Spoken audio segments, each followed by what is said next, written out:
बताते हैं, deceptive headline uneven engine decoding India's 23rd month IIP high with soft consumer demand. India में industrial sector के अंदर growth है, ठीक, बट एफएमसीजी प्रोडक्ट है उसकी डिमांड कम है, पिछले काफ़ी दिनों से ऐसा चल रहा है।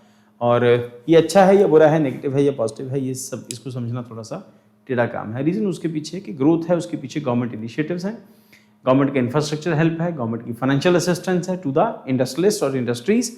और क्योंकि पीछे कुछ दिनों से पेट्रोल महंगा हो गया, कुछ चीज़ें और महंगी हो गई, तो क्या हुआ कि एफएमसीजी प्रोडक्ट की डिमांड कंपैरेटिवली थोड़ी सी स्लो हो गई। एफएमसीजी मतलब यही साबुन, तेल, ये वो सब, इनकी डिमांड थोड़ी सी स्लो चल रही है, ठीक। हालांकि महंगाई नहीं बढ़ी है, इन्फ्लेशन कंट्रोल्ड है, तो और डिमांड नहीं है, उसके पीछे कई सारे और फैक्टर्स हो सकते हैं। India's index of industrial production है रजिस्टर्ड इन द, जैसे लगातार ऑपोजिशन शोर मचाती है कि महंगाई बढ़ गई, महंगाई बढ़ गई, महंगाई कंट्रोल्ड है, काफ़ी लंबे टाइम से कंट्रोल है, या ये कहो कि पिछले 14 साल से महंगाई ऑलमोस्ट कंट्रोल्ड ही है, महंगाई नहीं बढ़ रही है, 4-5% से ऊपर नहीं जा रही। अदरवाइज 2013 का, अब क्योंकि अगर आप खुद से चेक करना चाहें तो हो सकता है कि मैं बायस हो जाऊं गवर्नमेंट को लेके, क्योंकि मैं गवर्नमेंट की फेवर में हमेशा बोलता हूं, क्योंकि यूपीएससी स्टूडेंट्स गवर्नमेंट के अगेंस्ट नहीं लिख सकते। तो what you have to do, अब खुद से जाओ और पिछले 10 साल का रिकॉर्ड चेक कर लो कि इंडिया में इन्फ्लेशन रेट क्या रहा है 2014 से लेकर 2026 तक, ठीक, 12-13 साल का आपके पास रिकॉर्ड हो गया। उससे पहले 2013 का इन्फ्लेशन रेट चेक करो जरा, 2001 टू 2023 इन्फ्लेशन चेक करो, कितनी ज़्यादा इन्फ्लेशन थी। और यहाँ पर तो आगे 23% के आसपास तो गवर्नमेंट का ऑफिशियल डाटा कहता है, बट कहा जाता है 2013 में ये जो इन्फ्लेशन है 36% प्लस पहुँच गई थी। बट रिसेंट डेज में इन्फ्लेशन कंट्रोल है, महंगाई नहीं बढ़ रही है। हालांकि उम्मीद ये थी कि इस बार मानसून अच्छा नहीं रहेगा, फसलें सब्जियाँ अच्छी नहीं आएंगी, महंगाई बढ़ेगी, बट वो जो मेजर्स थे वो गवर्नमेंट ने जो भी स्टेप्स इनिशियली उठाए उससे कंट्रोल रही चीज़ें। सो भी क्या है, India's index of industrial production IIP कहते हैं, जिसको registered impressive year on year growth 7.3% के आसपास हमारी ग्रोथ रेट है। ध्यान रखना किसकी, इंडेक्स ऑफ इंडस्ट्रियल प्रोडक्शन की हमारी ग्रोथ रेट, जून 2026 का data touching 23 month high. However, a deeper look at the underlying end use sector reveals a stark structural divergence, जिसको मैंने कहा एफएमसीजी के अंदर डिमांड थोड़ी सी कम रही, साबुन, तेल, ये वो सब की डिमांड कम है। While public capital expenditure has aggressively driven by the growth of capital goods and construction, intermediate goods, consumer non-durables 4.9%, and FMCG demand remain persistently weak across rural and urban centers. This contrast underlying a supply-heavy industrial recovery that is yet to match by the broad-based private household consumption. तो industrial growth तो है, इसमें कोई शक नहीं है, but consumer demand जो है कंपैरेटिवली कम है, इसके मैंने इसको नेगेटिव बनाया है, इसको पॉजिटिव बनाया हुआ है यहाँ पे। Why in news? IIP surge in 23-month high official data released by NSO MOSPI shows June 2026 industrial output expanding by 7.3%, defying expectations of overall growth and moderation. तो इस सेक्टर के अंदर नॉर्मली हमारे इंडस्ट्रियल सेक्टर के अंदर growth हमेशा सबसे slow होती थी, बाकी सेक्टर ग्रो करते थे। जैसे हमारा सर्विस सेक्टर ग्रो करता था, ये सेक्टर कंपैरेटिवली वीक रहता था। मैं पिछले 20 साल से यही देख रहा हूँ, ये सेक्टर वीक रहता था, इसमें लगातार ग्रोथ जो है वो रजिस्टर हो रही है। देन डिमांड डाइवर्जेंस एक्सपोजर है, quarterly trend analysis over the 9 month highlight strong government backed capex versus soft sluggish private consumption. तो गवर्नमेंट की तरफ से quarterly trend analysis 9 month highlighted strong government backed capex and soft versus soft sluggish private consumption. Consumption कम है, government की support से लगातार ये सेक्टर ग्रो कर रहा है। ग्लोबल एंड टैरिफ वोलेटिलिटी है, sectoral lag in FMCG, pharma, electronics and textile exposures, domestic manufacturing to global tariff uncertainties and West Asian supply shocks. Index of industrial production IIP fact meter क्या कहता है, IIP methodology and weights compiled and released by National Statistic Office NSO, Ministry of Statistics and Program Implementation MOSPI, frequency and base year, released monthly base year in 2011-12. 3 sector classification weight, manufacturing 77.63% highest है, और mining के अंदर electricity जो है वो 7.99 है, mining के अंदर 14.37 है, मैन्युफैक्चरिंग के अंदर 77.63 हाईएस्ट है इसका वेटेज। अब उसमें आते हैं used base classification weight, primary goods यानी कि माइनिंग, इलेक्ट्रिसिटी, फ्यूल 34.5% इसका वेटेज। इंटरमीडिएट गुड्स, इंटरमीडिएट होता है जो किसी चीज़ को बनाने के लिए यूज़ होते हैं। फॉर एग्जांपल यार्न, धागा यूज़ होता है कपड़ा बनाने के लिए, स्टील यूज़ होता है कोई भी पार्ट बनाने के लिए, किसी सामान को बनाने के लिए। तो 17.22% वेटेज है इसका। Consumer non durables 15.33%, food, FMCG, infrastructure, construction 12.34% है। कंज्यूमर ड्यूरेबल्स के अंदर जैसे कंज्यूमर ड्यूरेबल जो एक बार ले लिया लंबा चलेगा, टीवीएस ऑटोस। उसके बाद कैपिटल गुड्स के अंदर आता है मशीनरी, ट्रैक्टर वगैरह सब इसके अंदर आता है, जिससे आगे से पैसा कमाया जा सकता है, तो कैपिटल गुड्स होते हैं। Macro economic dynamic, public capex and private demand क्या कहता है? Public infrastructure capex and government spending push strong growth in capital goods and intermediate goods and headline IIP growth touches 23 month high 7.3% के आसपास growth रही है। High food prices हैं, tariff risk, real house hold income squeezes, ये थोड़ी इसके अंदर कमी आई है। टैरिफ रिस्क है, रियल हाउस होल्ड इनकम थोड़ी सी कम हुई है। उसके पीछे पेट्रोल के प्राइसेस बढ़ जाना, ये मानते हैं कि रिस्पॉन्सिबल फैक्टर एक हो सकता है। कुछ चीज़ों से जो पेट्रोल से डायरेक्टली इनडायरेक्टली लिंक्ड होते हैं उसके भी प्राइसेस बढ़ जाते हैं।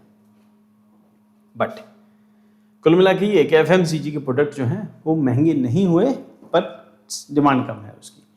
की टेकअवेज एंड एनालिटिकल एंगल क्या कहता है? Heavy lifting by public capex है, industrial expansion of overwhelming anchored by central government capital expenditure on railway, highways and infrastructure, boosting capital and construction goods.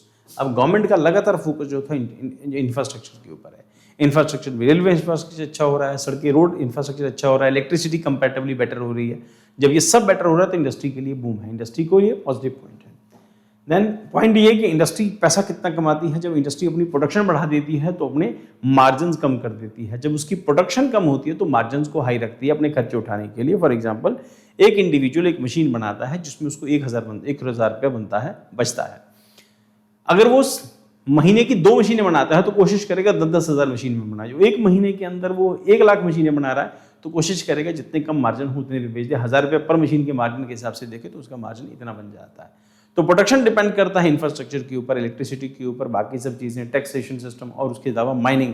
तो हमने एज वी हैव डिस्कस कि mining भी comparatively ठीक रही, उसका weightage भी ठीक ठाक है। सो के शेप्ड डिमांड है यहाँ पर एक जो एस्पेक्ट है। Consumption deficit, weakness in the consumer non durables FMCG daily essentials reflect sticky food inflation and uneven wage growth, squeezing disposable income in the rural and lower middle income urban sectors. अब K shape demand recovery है, इसका मतलब ये कि कुछ sector में तो growth है, कुछ सेक्टर में डिक्लाइन है। के शेप। अब वाइल प्रीमियम कंज्यूमर ड्यूरेबल्स यानी कि ऑटोमोबाइल गाड़ियों की सेल बढ़ी है, हाई एंड इलेक्ट्रॉनिक्स हैं यानी कि टीवी, फ्रिज, ये वो सब इनकी डिमांड बढ़ी है। एक्सपीरियंस सिलेक्टिव डिमांड, कुछ एरियाज में इसकी डिमांड सिलेक्टिव है। Mass consumption non durable lag behind, conforming a K shape recovery profile. तो इसका मतलब ये है कि नॉन ड्यूरेबल यानी एफएमसीजी प्रोडक्ट जिसमें डेली एसेंशियल्स आ जाते हैं, आटा, दाल, चावल, उसमें साबुन वगैरह, ये टूथपेस्ट, ये सब कुछ एफएमसीजी के अंदर आता है, तो इनकी डिमांड कम है। तो वल्नरेबिलिटी एंड एक्सटर्नल शॉक्स के कहते हैं muted primary goods performance and export oriented sector है। Lag apparel, pharma, leather highlights domestic vulnerability and West Asia geopolitical friction and global tariff uncertainties. उसके पीछे कई सारे दूसरे फैक्टर हैं जो रिस्पॉन्सिबल हैं, हम मान सकते हैं।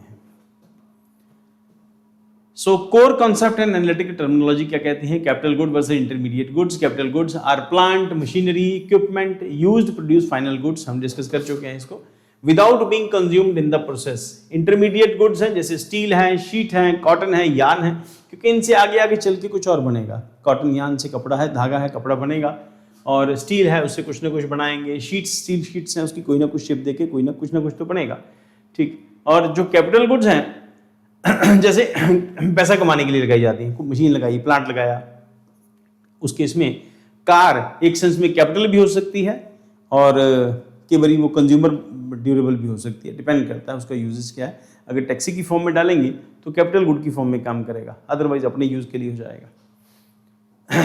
यूज बेस्ड क्लासिफिकेशन है, categorise industrial output according to its ultimate end use, primary capital, intermediate, infra, consumer durable, consumer non durable, offering direct insight into the investment versus consumption trend. चलो खैर, crowding in effect इसको आप देख लेना। Key stakeholders and macroeconomic rules क्या है?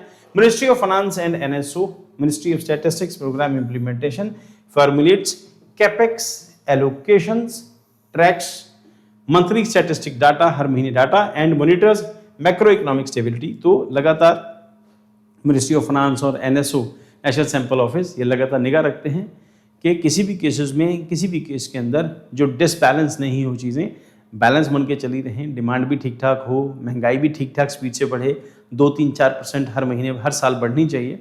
अगर 4% महंगाई बढ़ती है तो इट इज़ नॉट बैड। 2-3-4% जो है वो आइडल मानी जाती है। 4% ग्रोथ बुरी नहीं है। कोई चीज़ आज 100 रुपये की है, अगले साल 104 रुपये की हो जाए, उसके अगले साल 108 रुपये की हो जाए, तो जो बिजनेसमैन है उसका भी इंटरेस्ट बना रहता है बिजनेस करने के लिए। ठीक, इसी करके गवर्नमेंट टाइम जो MSP है उसको इंक्रीज करती रहती है, मिनिमम सपोर्ट प्राइस उसको बढ़ाती रहती है, ताकि हल्की हल्की महंगाई चली रहे, बहुत ज़्यादा नहीं हो, बहुत कम नहीं हो। Reserve Bank of India monetary policy committee है, balances interest rates to tame food core inflation without curtailing industrial credit availability. तो कोशिश ये भी रहती है कि आपका जो ब्याज है उसको बैलेंस रखें। RBI इसके ऊपर निगाह रखता है, वो बहुत ज़्यादा नहीं हो, बहुत कम नहीं हो। इतना ज़्यादा ना हो जाए कि लोन इजीली अवेलेबल हो और इन्फ्लेशन आ जाए, इतना कम ना हो कि डिफ्लेशन आ जाए।